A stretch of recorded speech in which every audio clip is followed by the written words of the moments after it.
É hoje claro para todos os portugueses que o Governo falhou todas as previsões e que foi derrotado em todas as frentes da condução da política económica.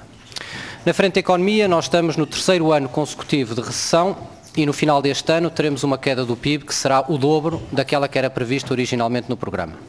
O investimento terá caído 30%, mais do dobro do que era previsto, as exportações crescerão metade daquilo que era previsto e teremos um desemprego superior a 18%, no que é o valor mais elevado da nossa história. Não temos, em nenhum registro da nossa história coletiva, dados económicos tão desastrosos como estes, com uma recessão tão prolongada como esta, nem com um desemprego tão elevado, e podemos incluir aqui quer o período revolucionário, quer os períodos respeitantes às duas intervenções anteriores do Fundo Monetário Internacional. Mas nesta estratégia falhada de política económica falharam também o que foram os objetivos fundamentais, que eram os objetivos do déficit e da dívida. O déficit, sabemos hoje, chegará a 6,6% em 2012, depois de doses maciças de austeridade. A dívida atingirá máximos históricos e a verdade é que nós não temos, do ponto de vista da sustentabilidade de nenhum destes indicadores, qualquer medida que reforce no médio e no longo prazo a sustentabilidade das nossas finanças públicas. E mesmo os indicadores que o Governo gosta de valorizar, como o déficit externo ou a melhoria da capacidade de financiamento, são indicadores de uma enorme precariedade. Relativamente ao déficit externo, porque sabemos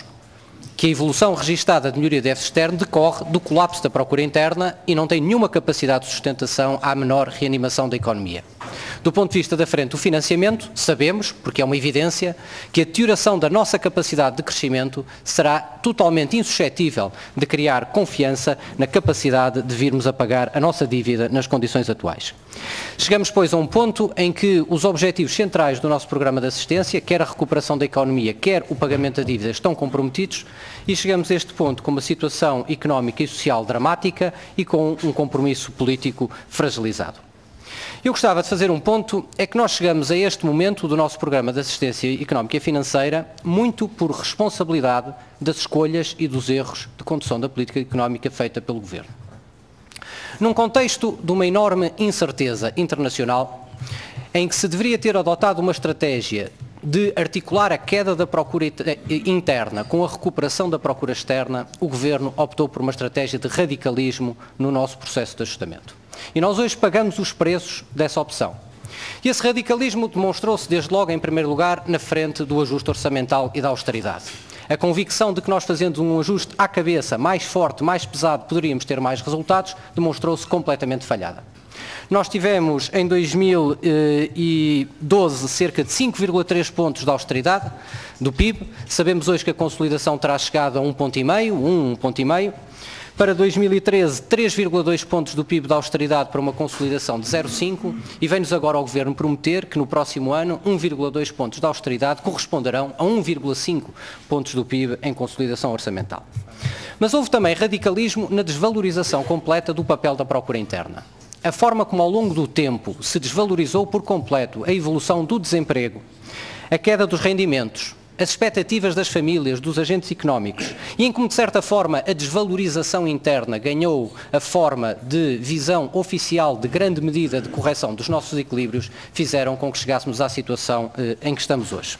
E por isso houve aqui radicalismo na abordagem do programa, em que no meio da maior crise financeira das últimas décadas e no meio de um programa, na condução de um programa extremamente delicado na gestão dos seus equilíbrios, nós tivemos no fundo uma visão que foi considerar a crise como uma crise unicamente nacional, que se resolveria do ponto de vista estrutural por míticas reformas do lado da oferta produtiva e tudo o resto sendo negligenciável.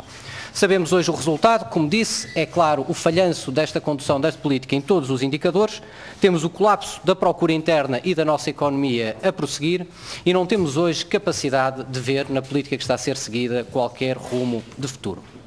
Mas o pior, e este era o terceiro ponto que queria aqui fazer,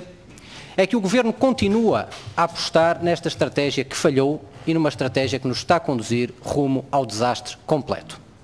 E onde nós deveríamos ter tido, nesta sétima avaliação, uma inversão muito clara da estratégia que está a ser seguida, onde nós devíamos ter tido a estabilização da procura interna, onde devíamos ter tido a tranquilidade e a segurança aos agentes sobre os seus rendimentos futuros, onde devíamos ter tido sinais claros de apoio ao investimento, onde devíamos ter tido sinais claros de paragem com a política de austeridade, o que é que nós tivemos? O que é que nós vemos? Nós vemos exatamente a mesma estratégia a ser prosseguida exatamente nos mesmos termos. E por isso os compromissos que nós aqui temos hoje é que nós teremos mais austeridade para o futuro, não temos medidas de apoio do estímulo económico ao investimento e temos fundamentalmente a pura e completa incerteza para as famílias sobre qual vai ser o seu nível de rendimentos e a sua capacidade para gerir as suas economias durante os próximos anos. E é por esta razão que uma das conclusões mais importantes desta reunião que nós hoje aqui temos é o Sr. Ministro das Finanças esclarecer com toda a clareza aos portugueses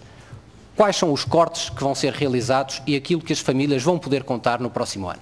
Porque, com franqueza, não é sustentável, depois do colapso da procura interna que nós tivemos, com os níveis de desemprego que nós estamos, com a incerteza que as famílias têm, prosseguir exatamente da mesma forma. E por isso era essencial que o Ministro das Finanças esclarecesse aqui hoje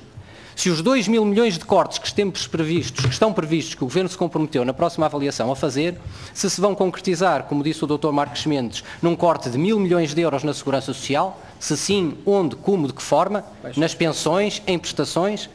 se vamos ou não vamos ter despedimentos, sim, quantas pessoas, em que áreas, com que condições, com que efeitos sobre a política de rendimentos, quais vão ser as outras medidas que vão ser seguidas. Se há uma lição que nós podemos tirar destes 2 anos de processo de ajustamento, é que não só os custos da sobre-austeridade foram tremendos, mas fundamentalmente a incerteza e a desvalorização completa dos elementos centrais da procura interna fizeram colapsar os fundamentais dos objetivos do nosso programa de assistência. É, pois, essencial que o Sr. Ministro hoje possa explicar e detalhar com clareza o que vai acontecer no próximo documento de estratégia orçamental e o que é que lá vai estar incluído. E terminava, Sr. Ministro, com uma referência à última reunião do Eurogrupo. Até à última reunião do Eurogrupo e no meio de todo o desastre que tem sido uma parte importante da política europeia de resposta à crise das dívidas soberanas, e falo em desastre relativamente aos países periféricos e às condições que lhes estão a ser impostas, mas até à última reunião nós tínhamos por adquirido uma medida importante e positiva que foi tomada no deflagrar da crise financeira, que foi a garantia, o aumento e a harmonização da garantia de depósitos em toda a União Europeia. Tivemos, e é público, a informação relativamente ao Chipre, ao plano de assistência a Chipre, em que pela primeira vez, e no que será, porventura, das decisões mais absurdas e de maior risco tomadas nos últimos anos, a fratura do mecanismo de garantia de depósitos até 100.000 euros a vigorar no espaço da zona euro. Ora, esta fratura põe toda a União em risco,